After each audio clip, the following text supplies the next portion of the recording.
Hola, hoy vamos a meternos de lleno en dos documentos muy concretos. Vienen de Guatemala, de un contexto universitario, y nos hablan de cómo se investiga y evalúa el desarrollo infantil. Tenemos un consentimiento informado y una ficha psicopedagógica. Exacto.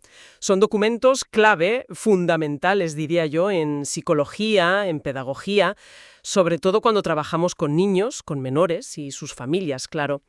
Vamos a ver qué implican, por qué son tan detallados y qué buscan, qué quieren proteger y qué quieren descubrir. Genial, pues esa es nuestra misión hoy. Desentrañar estos procesos, entender su lógica, por qué son importantes en la práctica y qué detalles nos revelan estos ejemplos que tenemos delante. Empezamos esta exploración. A ver, empecemos por el consentimiento informado. El propio texto dice que es un derecho fundamental y un deber profesional. Vale, estos son importantes. Habla de autonomía, dignidad, derecho a ser informado. ¿Qué significa esto en realidad, en la práctica? Pues significa que antes de empezar cualquier tipo de estudio, de evaluación con personas, es absolutamente indispensable tener su permiso. Pero ojo, no un permiso cualquiera. Tiene que ser explícito, dado libremente, sin presiones de ningún tipo y sobre todo informado. O sea, la persona tiene que entender bien qué se va a hacer, por qué se va a hacer, si hay algún inconveniente, qué beneficios puede tener.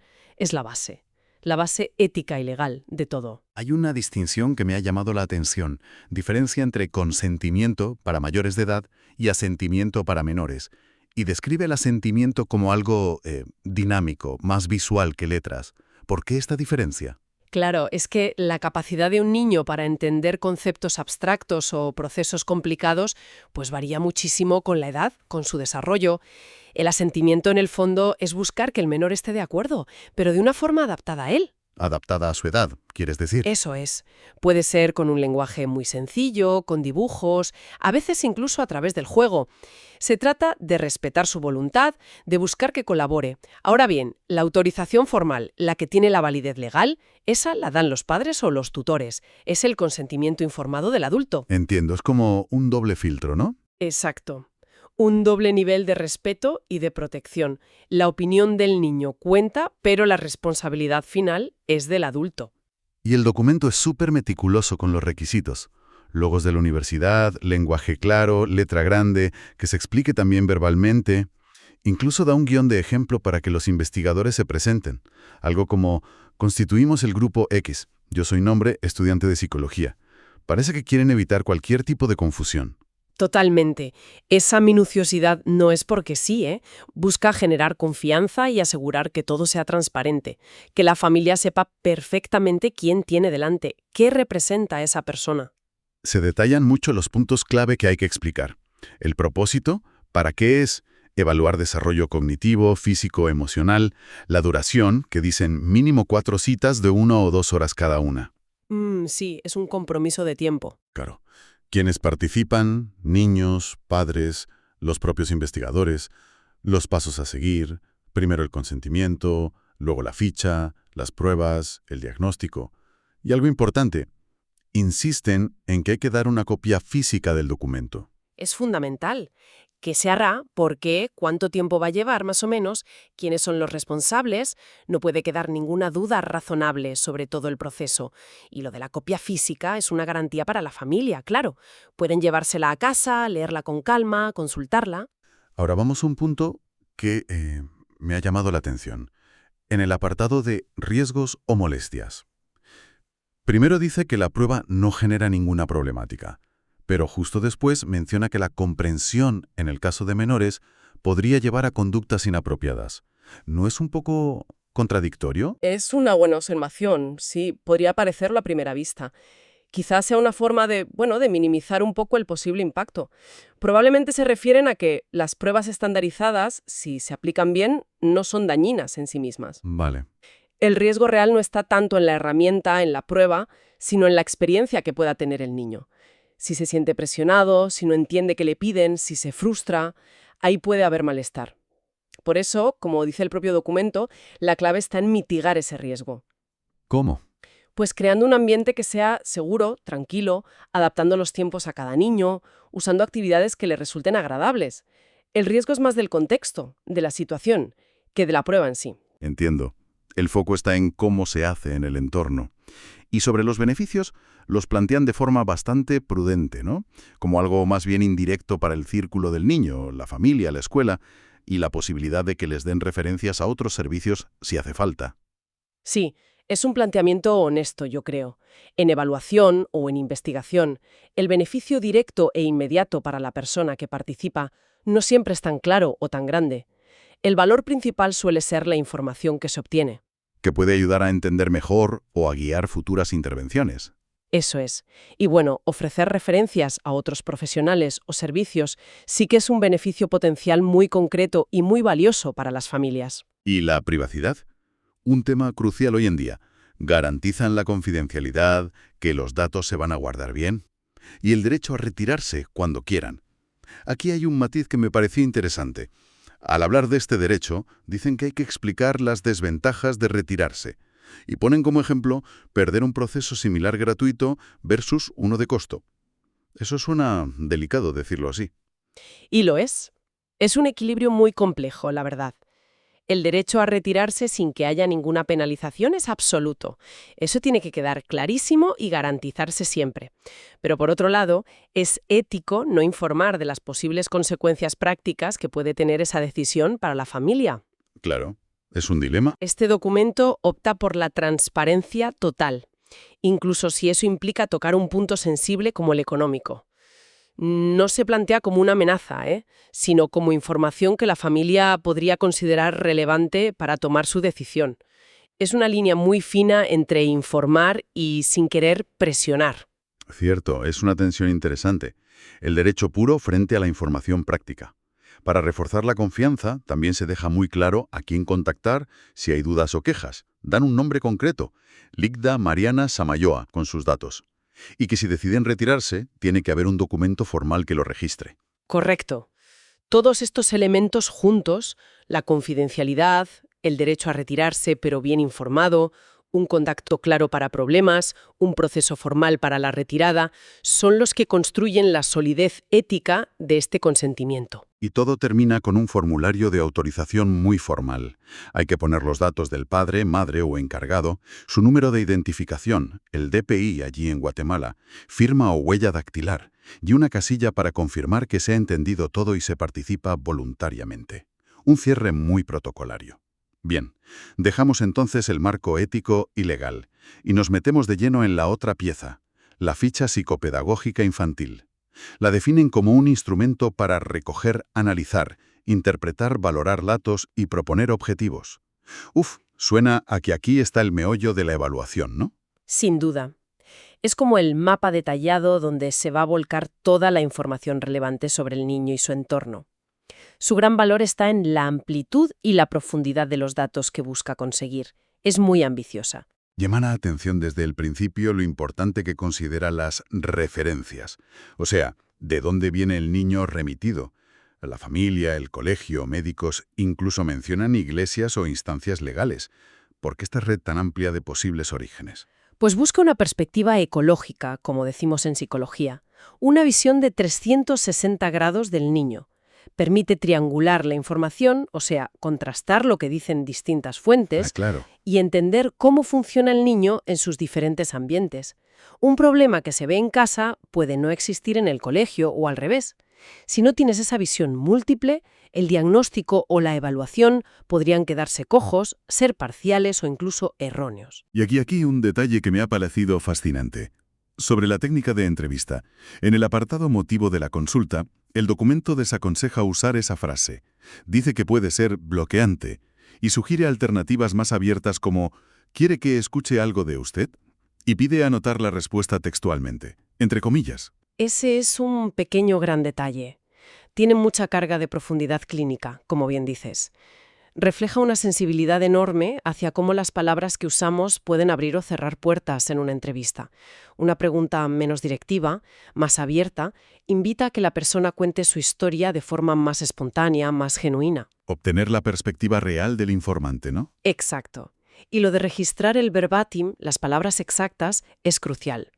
Preserva matices emocionales, formas de decir las cosas, significados, que se perderían totalmente si el profesional hiciera un resumen. Eso es oro puro para el análisis posterior. Luego, la ficha se sumerge de cabeza en la historia del desarrollo. La divide en prenatal, perinatal y postnatal. La parte prenatal es increíblemente exhaustiva. Es casi una arqueología del desarrollo temprano, ¿verdad? Totalmente. Va desde si el embarazo fue deseado o planificado, el control médico que tuvo la madre, si hubo complicaciones, qué comía, si tuvo enfermedades, si tomó medicamentos tóxicos. Ujú. Y sigue con detalles del parto. Si fue normal, cesárea, autóxico, distóxico, podálico, cefálico. Madre mía. El color del bebé al nacer, buscando signos de falta de oxígeno o ictericia. Si se usaron forceps y lloró enseguida, peso, talla. Destacan preguntas claves sobre consumo de alcohol de la madre, si fue planificado, si hubo riesgo de aborto, la alimentación. Es un nivel de detalle apabullante. ¿No se corre el riesgo de irse demasiado atrás o de buscar causas donde no las hay? Podría parecerlo, sí. Pero la premisa que hay debajo es muy potente. Las condiciones que rodearon la gestación y el nacimiento pueden tener un impacto real y duradero en el neurodesarrollo y en la salud emocional posterior. Cada uno de esos detalles, aunque parezca menor o muy lejano en el tiempo, se ve como una pista potencial. Entiendo. No significa que eso determine cómo es el niño ahora, ¿eh? Pero sí que puede ser un factor que contribuye o un factor de vulnerabilidad. Se trata de recoger todas las piezas posibles del puzzle. Luego ya veremos cuáles encajan en la explicación final y cuáles no. Es mejor tener información de más que de menos en este punto. Entendido. Es como lanzar una red muy amplia al principio. La historia postnatal sigue una lógica parecida. Rastrea los hitos del desarrollo motor, cuándo sostuvo la cabeza, cuándo gateó, cuándo empezó a andar, los del lenguaje, balbuceo, primeras palabras, frases, la alimentación, si tomó pecho, introducción de sólidos, cómo es su apetito ahora, los patrones de sueño, si duerme bien, si tiene pesadillas, terrores nocturnos, si rechina los dientes, el control de esfínteres y luego aspectos más socioemocionales, cómo es de cariñoso, si se enfada mucho, si tiene rabietas, miedos y cómo es su comportamiento general, tímido, agresivo, obediente, rebelde. Lo que busca es construir la línea temporal del desarrollo de ese niño en concreto, en todas las áreas clave. Y sí, implícitamente se compara con lo que se considera normativo para su edad, pero siempre entendiendo que cada niño tiene su propio ritmo y sus características. Y la exploración no se queda solo en el niño. Se mete también en la historia escolar, si le cuesta hacer deberes, los exámenes, cómo se relaciona con compañeros, la estructura de la familia, si está integrada, si hay divorcio o nueva pareja, cómo es la convivencia en casa, si tiene hermanos y cómo se lleva con ellos, si hay antecedentes familiares de problemas de salud física o mental e incluso preguntan por problemas socioeconómicos. Refleja muy claramente esa visión ecológica de la que hablábamos antes. El niño no existe en el vacío, está inmerso en sistemas. La familia, la escuela, la comunidad. Entender cómo funcionan esos sistemas y cómo interactúan entre sí y con el niño es fundamental para entender al propio niño. No se puede evaluar a un niño sin mirar a su alrededor. Y para terminar con la ficha, hay recomendaciones prácticas sobre cómo usarla. Dejar espacios para las firmas, del informante confirmando que lo que ha dicho es verdad, y del profesional asegurando la confidencialidad. Y también huecos en cada apartado para que el profesional pueda añadir observaciones, notas cualitativas más allá de marcar casillas. Vale, si conectamos ahora los dos documentos. Por un lado tenemos el consentimiento informado, un marco ético y legal muy estricto, muy garantista, centrado en proteger derechos, asegurar que la participación sea voluntaria y que haya información completa. Eso es, sienta las bases para una relación de confianza y de respeto mutuo. Y eso es indispensable para que cualquier intervención o evaluación pueda ser realmente significativa y útil. Y por el otro lado, la ficha psicopedagógica, una herramienta para recoger datos que es increíblemente detallada, casi detectivesca, diría yo. Va desde la biología antes de nacer hasta el entorno social actual, buscando una comprensión que sea multidimensional. Lo realmente interesante, creo yo, es ver cómo estos dos documentos se necesitan el uno al otro, se complementan. El rigor ético, que exige el consenso, es lo que legitima y hace posible la profundidad de la indagación que propone la ficha. Claro, una cosa da permiso para la otra. Exacto. Juntos, lo que nos revelan es un enfoque que valora por igual la protección de los derechos de las personas y la necesidad de tener información muy exhaustiva y contextualizada para poder entender de verdad el desarrollo infantil. No se trata solo de recoger datos, sino de hacerlo de la manera correcta, ética y respetuosa. Entonces, ¿qué panorama general nos dibujan estos documentos sobre cómo se aborda esta evaluación en este contexto? Pues nos muestran un enfoque que es integral, que considera muchos factores a la vez y que es ecológico, que mira al entorno. Se tiene en cuenta la biología y, fíjate, desde la gestación. La psicología, claro. Cognición, emoción, conducta, el entorno social y familiar. Y toda la historia vital del niño. Una visión muy completa. Sí, y la minuciosidad de la ficha sugiere algo importante, que no se busca solo poner una etiqueta, un diagnóstico y ya está. Se busca entender el posible origen de las dificultades, qué factores pueden estar manteniéndolas, pero también, y esto es clave, cuáles son los recursos y las fortalezas que tiene el niño y que tiene su entorno. Es una visión compleja, porque el desarrollo infantil es complejo en sí mismo. La verdad es que ha sido muy revelador analizar la arquitectura de estos procesos. El consentimiento como las reglas éticas del juego, digamos, y la ficha como ese mapa detalladísimo del territorio que se quiere explorar. Si tuviéramos que quedarnos con una idea clave de todo esto, ¿cuál dirías que es? Quizás que entender el desarrollo infantil, al menos desde esta perspectiva que hemos visto, exige una combinación muy particular de cosas. Por un lado, un rigor metodológico casi científico en cómo se recogen los datos. Por otro, una sensibilidad humana muy profunda en cómo se interactúa con las personas. Y finalmente, una visión panorámica muy amplia, que sea capaz de abarcar desde la biología más temprana hasta el contexto social más actual. Una combinación excelente, desde luego. Y aunque estos documentos son de un contexto muy específico, de Guatemala, los principios que reflejan, pues, resuenan a nivel global, ¿no? Totalmente de acuerdo. La importancia crítica del consentimiento informado y del asentimiento adaptado a los menores. La necesidad de recoger información de muchas fuentes y sobre muchas áreas distintas. Y el objetivo final de lograr una comprensión holística, completa, del menor. Son pilares de la buena práctica en evaluación infantil en muchísimos sitios.